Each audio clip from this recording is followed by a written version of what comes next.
are one people, we are one family, we are one house, we all live in the same house. He always just said, no, this is the right thing to do. That's what we're going to do.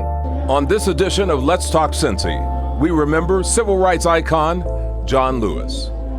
From WLWT, this is Let's Talk Cincy, presented by Western and Southern Financial Group.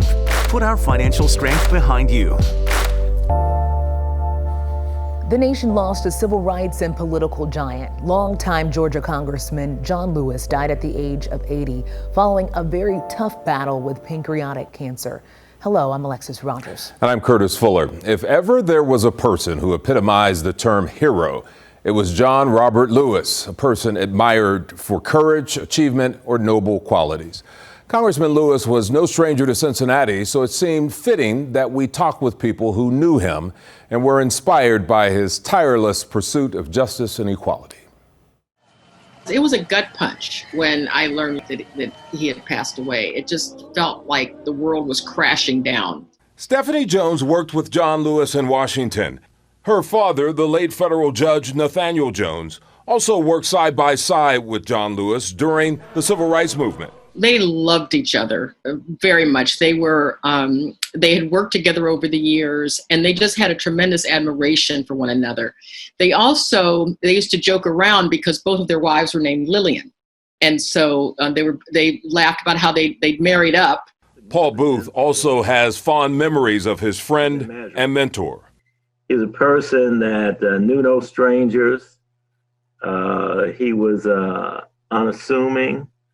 But yet he was powerful. He made a statement. Those of us who have had the experience of either being with these giants, reading about them or seeing them in the media, we are obligated to pay it forward. John Lewis marched with Dr. Martin Luther King Jr. and Fred Shuttlesworth. We have lost the last of the speakers, as they said on the Washington March in 1963. I was proud to hear my father speak. I was proud to hear John Lewis speak, and I was proud to hear Dr. King speak. John Lewis.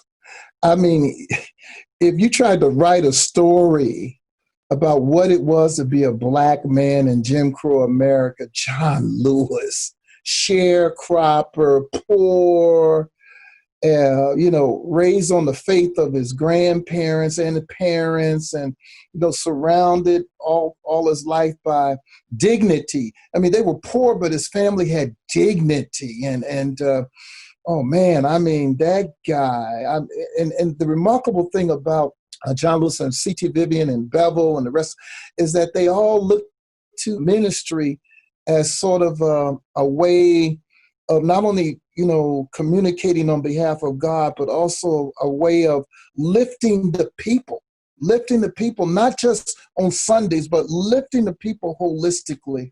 Lewis was also a freedom rider, along with Betty Roseman. John Lewis he was the type of person who would lay down his life to make a difference, but we're all God's children. He was a very gentle person. He was a very motivating person. And as we remember John Lewis, where do we go from here? One of the things he told me, he said, you younger people, you got to keep going. He said, you got to keep going and don't stop until you don't have any more breath in you. The Honorable John R. Lewis, the son of sharecroppers from Alabama, a fearless advocate, and a distinguished member of Congress, John Lewis has earned our lasting gratitude for a lifetime dedicated to the pursuit of equality and justice for all.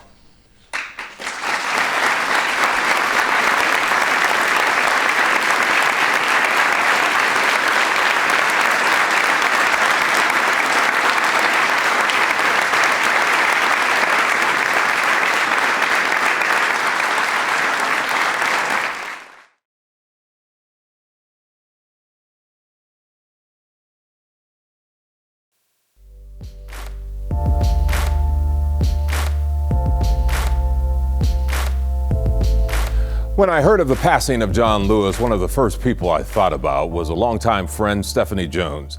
She is the daughter of the late federal judge Nathaniel R. Jones, and she is currently the president of the Call to Justice Foundation. That's a nonprofit devoted to advancing the civil rights legacy of her dad. She shared with me some of her fondest memories of her friend, the Honorable John Lewis. First of all, he was one of the kindest people I ever met. He was very kind. He was very humble, and he never took himself too seriously. And he always seemed to be surprised that people saw him the way they did. He just seemed to appreciate every minute. He appreciated everybody around him. He was always saying thank you, and always seemed happy to see you. And one time we were in Charlotte for the Democratic Convention, and I was walking up the street and I heard, Stephanie. And I looked up, and it was John Lewis hanging out of the passenger side window, waving, "Hello, Stephanie, hello."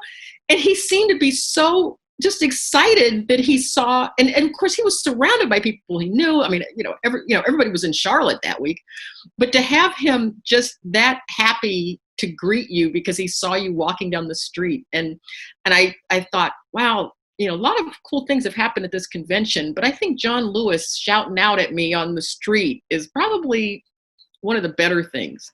One of the things I loved about him was he had this sense of wonder, and everything was just amazing to him. Things would happen and he'd say, "Oh my goodness, this is so fantastic. I couldn't believe this. I saw this, and these young people inspired me so much. I wish you could have seen it." And I always thought, wow, it's so wonderful to have been through everything that he had been through in his life and to still have that kind of innocence and wonder about everything around him. And in a way, it reminded me of my dad, because one of the things about him was things surprised him all the time, and he said wow a lot. He'd say wow. And I thought, well, it must be nice to be that age and you still say wow about things. And John Lewis was like that. They were sort of part of this fraternity. They also knew that their time in the spotlight was waning, and that it was important to inspire others to come along behind them, but also help teach them the lessons that they learned. We've lost so many people in just the last year. And some of it is sort of what I call the downside of the blessing, because many of these people, most of them were older. They had lived very full lives. We appreciated them so much when they were here. And I think most of us felt like I did, that I always knew that it was almost like we were getting a bonus, like every time we had these interactions with them, and we got to think about that they were still here, and they were still in our lives, and they were still very, they were still, doing things and inspiring us. And that was such a blessing. But the downside of that is that they can't live forever. And many of these people were, my dad was 93, and Marion Spencer was in her late 90s. John Lewis was sort of a baby compared to them at 80, but that's still a lot of years.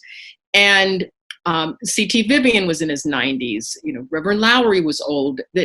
So we can't hold on to these people forever. We've been very blessed to have them this long, but the downside is we're going to lose them. It's easy for us to look at someone like a John Lewis and say, "Oh yes, well, of course he did all that because he was exceptional."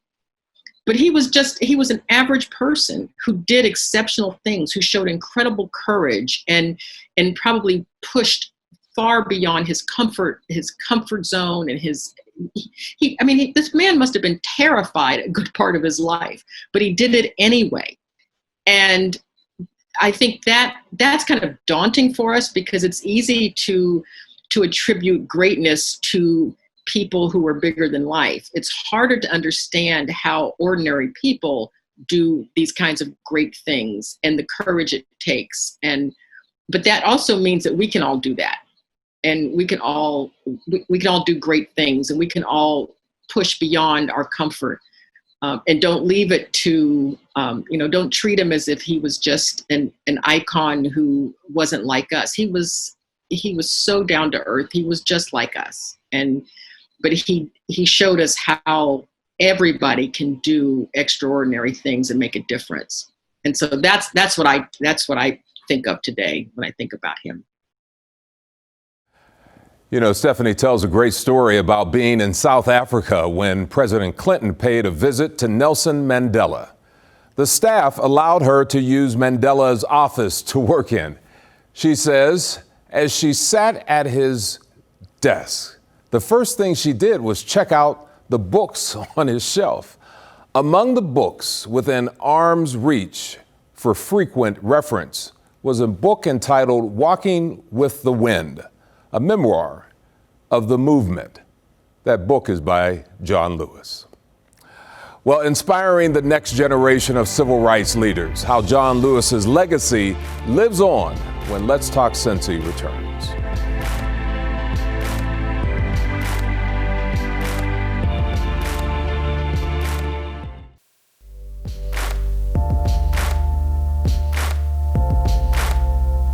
We do not want our freedom gradually, but we want to be free now. Civil rights icon John Lewis, at 23 years old, was the youngest speaker at the 1963 March on Washington. 2 years later, he led a march for voting rights in Selma, Alabama. When it comes to leadership, Congressman Lewis led by example and heart. But what really inspired his heart the most was young people, the leaders of the future. In his absence, local young leaders are more than ready than ever to take on the torch that Lewis lit and run with it. Congressman John Lewis's legacy began as a young person. Throughout his journey, young people were at the top of his heart. Leaders of the future like Tyler Chang and Stacia Jones. I'm a freshman in college right now, and I'm 17 years old. I graduated from Cincinnati Christian Schools. I am from Cincinnati, Ohio. I am a Princeton alumni, Princeton High School alumni. I go to Bowling Green State University. It's like he was doing it around my age, everything that he was doing. And so it's kind of like for me to be doing it at my age as well. And I'm a young lady. So it's like people wouldn't really see that. Chang leads many efforts at Princeton and leads currently at Bowling Green State University to unify the community. Truly inspired by Lewis's grit, which planted an important seed of advocacy more than 6 decades prior to Chang. From him, obviously with the sit-ins and the March on Selma, and I really feel that that is so pivotal in today's society because he has overcome so many different obstacles, and he has inspired me to contribute socially and financially to civil rights and human rights cases. He inspires me to not only do advocacy, but to be proactive and throughout history, not only for African Americans, but for human rights. He has inspired me to keep in mind that he has overcome a lot of obstacles and it's now time to pass the torch and for me to take my time and continue his legacy.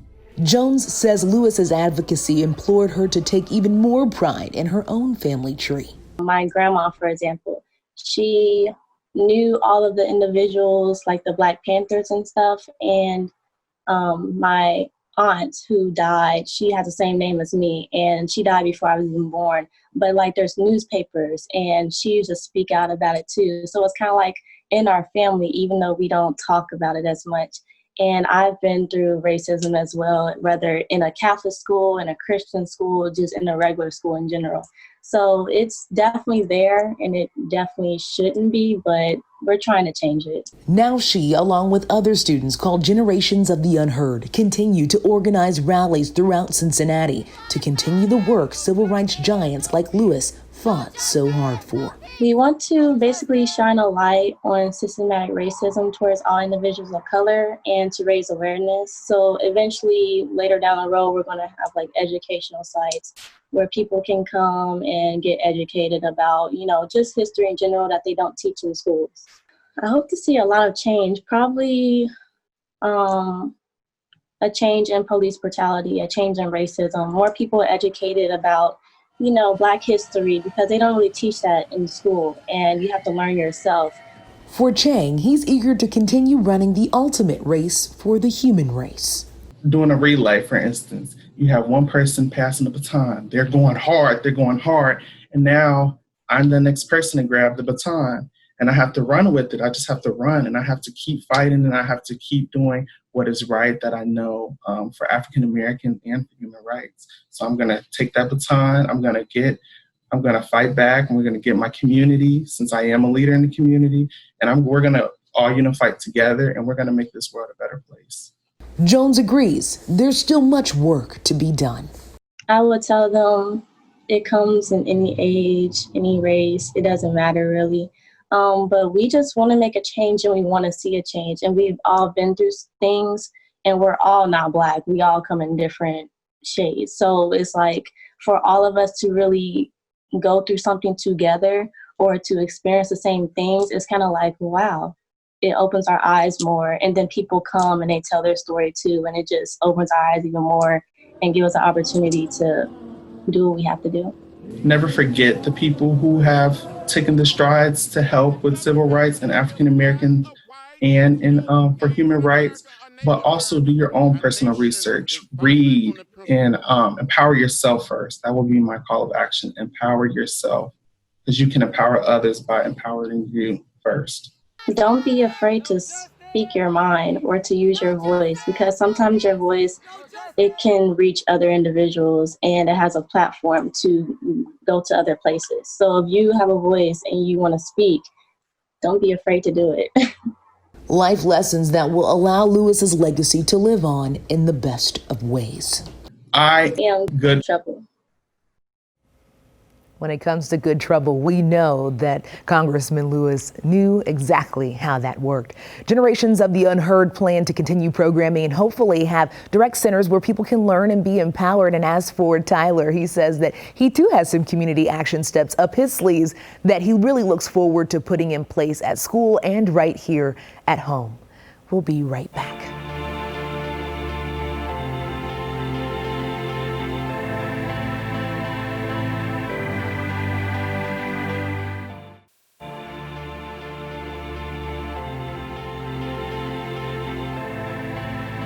Hi there, and welcome back to Let's Talk Cincy, a social justice podcast done for kids by kids. It's gaining a lot of attention all over the country, and it stars a local brother-sister duo who are behind the popular show that's educating people across the nation. Hey Jackson, are you ready? Yes, I'm ready. Hey Black child, do you know who you are? We really are. My name's Avery, and this is my brother Jackson. Hello. Today you will learn history. 10-year-old Avery and 7-year-old Jackson Osmer are the kind of teachers everyone can learn from. From laws to sports and engineering. The dynamic brother-sister duo are kidpreneurs. One day we were just doing summer homework and watching TV, and we decided to look up if there was any Black Kids podcast, and there was none, so we decided to make one so that kids and Black kids would have one to listen to. Hey Black child! They host and produce a podcast called Hey Black Child, teaching not only about Black history, but giving context to social justice and human rights issues, all the while highlighting other Black businesses and kidpreneurs. What's the feedback been like? People have said they liked it and they were inspired by it. I hope people learn that Black lives matter and that you shouldn't treat them differently. You should treat them the same that you want it to be treated. The podcast keeps growing and is now going national. It's amazing how many people are responding to it and telling us that it's a great idea and that they're learning. We have adults who are sending us messages saying, I learned something new today. Thanks for sharing that. Always connecting. We're pretty active on social media too. So our Instagram is hey_black_child_podcast. So we're pretty active on there. Taking pride in providing a space where everyone can learn something new. That's really important to us, that we're showcasing Black children and what they're doing. So this podcast is a way for us as me as a mom and then my husband, for us to teach and talk to the kids about topics that we know a lot of families are trying to navigate right now. So very fun, very exciting, and happy to do it with my family. No justice, no peace. No justice, no peace. Avery, what are you talking about? How about that, huh? Alexis says this is one of the most listened to podcasts, believe it or not, in the country. Good luck to them. Hey, and finally now, passing the torch. John Lewis would tell us the struggle continues, and each one of us in every generation must do our part to make a difference.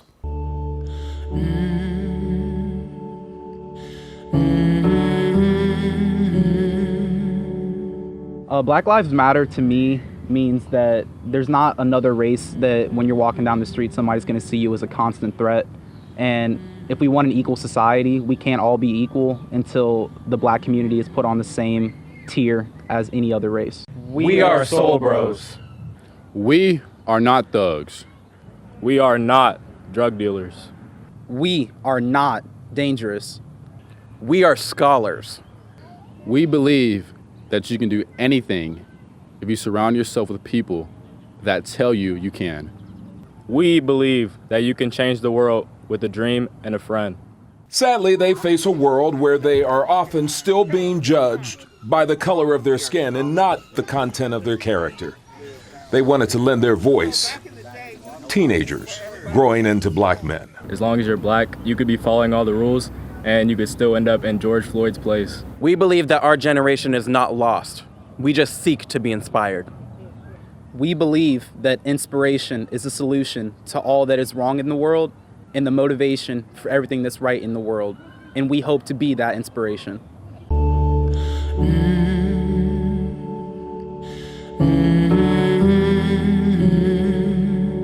There are forces in America trying to take us back to another time and another period. We must say we're not going back, we're going forward to create one America.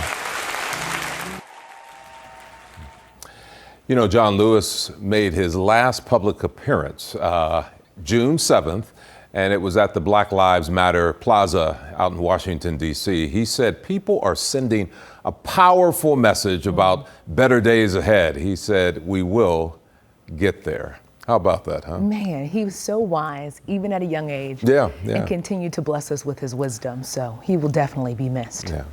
Well, thanks for joining us for this edition of Let's Talk Cincy. We want to hear from you. Of course we do. Email us all of your ideas at ltc@WLWT.com. You can also see full episodes and stories from Let's Talk Cincy by going to the menu tab of WLWT.com and clicking on Let's Talk Cincy. Of course, we're excited to see you next week. Absolutely. For another edition of Let's Talk Cincy. Thanks for joining us for this edition. Hope to see you next week.